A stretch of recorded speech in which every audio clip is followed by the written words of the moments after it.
If you've got a cruise booked on P&O Iona, you've probably seen a lot of opinions online.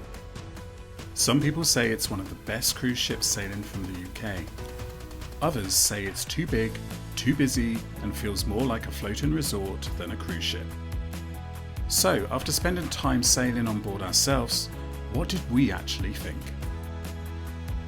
In this video, we're sharing the things we loved, the honest downsides, and a few surprises we didn't expect about Iona. And if you've got a cruise coming up, don't worry, because there is definitely a lot to be excited about.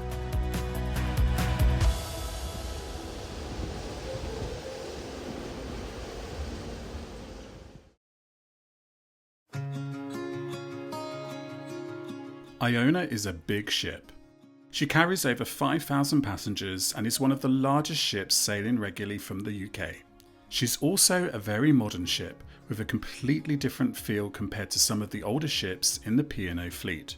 Everything feels newer, brighter and more open, with lots of glass, lots of light and plenty of modern venues. But once you're on board for a few days, what really stands out are the specific spaces and experiences that make the ship memorable.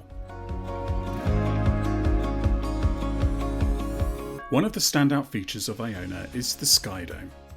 This is a huge glass-roofed space right at the top of the ship that really becomes one of the main hubs of activity. During the day, it's a great place to relax. There's a pool, plenty of seating, and because of the glass roof, you still get that feeling of being outside while being sheltered from the wind and the rain. At night, the SkyDome becomes a full entertainment venue. During our cruises, we saw Rise, which is an Avery-themed aerial show with performers suspended above the audience. We also saw Tribu, which is a much more energetic tribal battle-style performance. There were also live acts performing in the space throughout the cruise.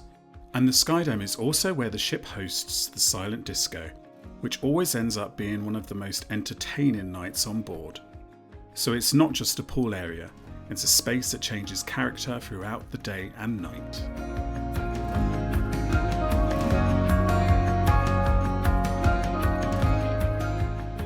Before we move on to some of the other things we loved about Iona, there are actually a few things we wish we'd known before sailing.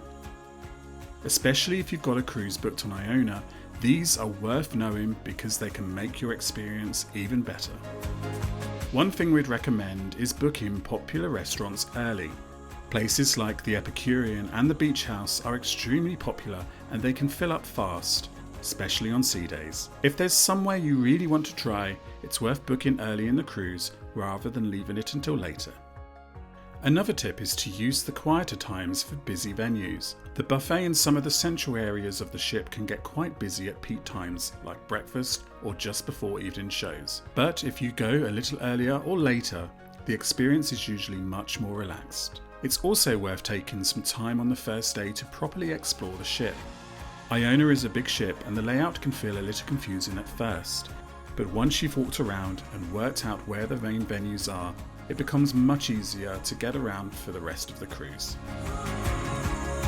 One final tip is to keep an eye on the daily planner. There's always more happening on the ship than you might expect, from live music to entertainment and activities, and it's easy to miss things if you don't check what's happening each day. But aside from these little tips, there are a few other areas of the ship that really stood out for us.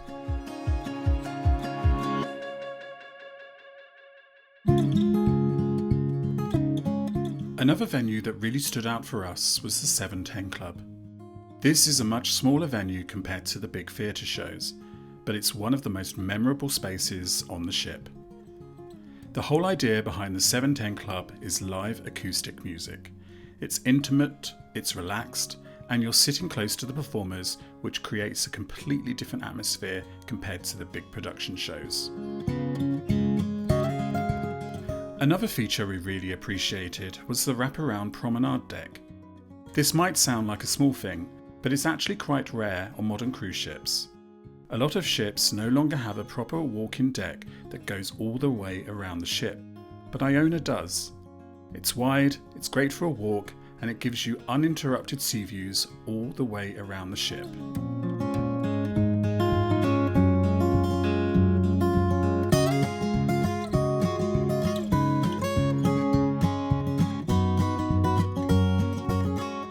Food is always a big part of a cruise, and Iona has some really strong dining options.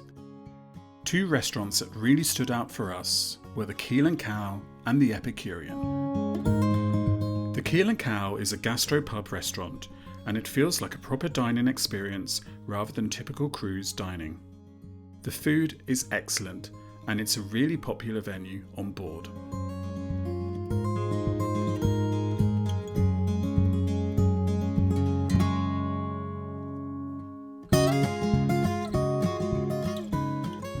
The Epicurean is more of a fine dining experience, with beautifully presented dishes and fantastic views. If you enjoy a more special meal during your cruise, the Epicurean is definitely worth considering.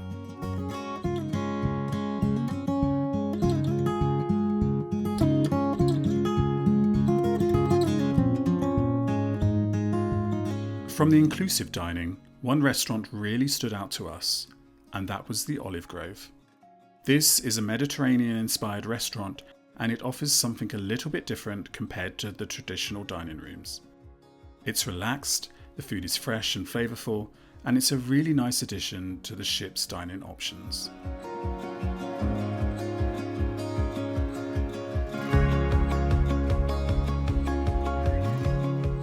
Our final shout out is the Quays. It's a food hall style area with different counters serving things like fish and chips and Asian dishes. We found it a great alternative to the Horizon buffet, often feeling a bit more relaxed with food cooked fresh in front of you.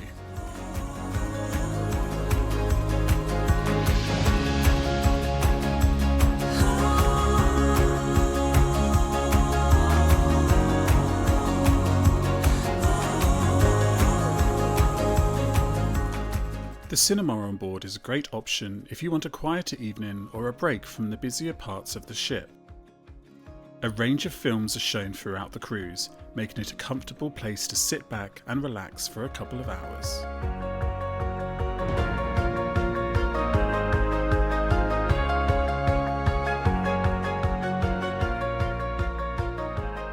One thing that becomes very clear once you're on board is that Iona was designed with scenic cruising in mind. There are lots of large windows, open spaces, and indoor areas where you can still enjoy the views. This works particularly well on itineraries like the Norwegian fjords, where you might be sailing through incredible scenery, but the weather isn't always warm enough to stand outside for hours. The ship gives you plenty of places to enjoy the scenery comfortably.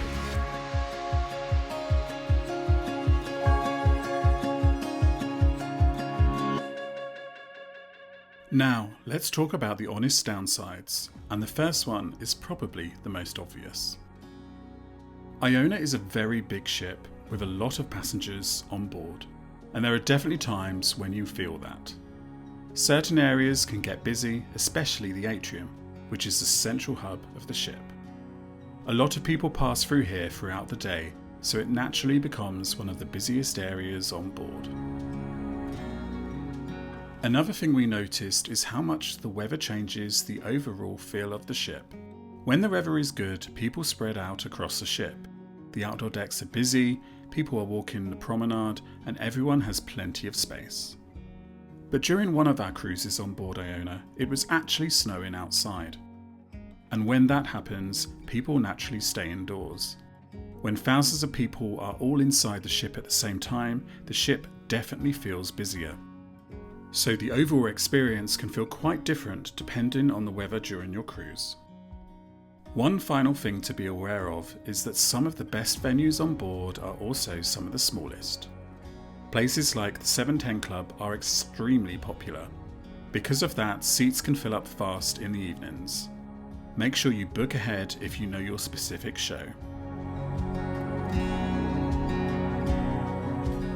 So the big question is, would we sail on Iona again?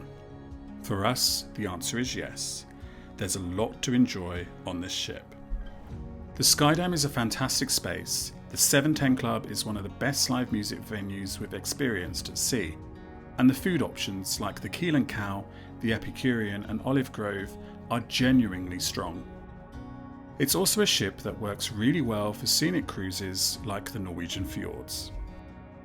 But, like any ship, it's not perfect. It can feel busy at times, especially when everyone is indoors, and some venues fill up quickly. But overall, Iona is a really enjoyable cruise experience, especially if you like modern ships with lots of entertainment and dining choices. P&O Iona is a modern, lively ship with plenty to see, do and explore throughout your cruise. If you've got a sailing booked, there's a lot to look forward to once you step on board. And if you found this video helpful, make sure to like and subscribe for more cruise tips, ship tours and guides to help you cruise with confidence.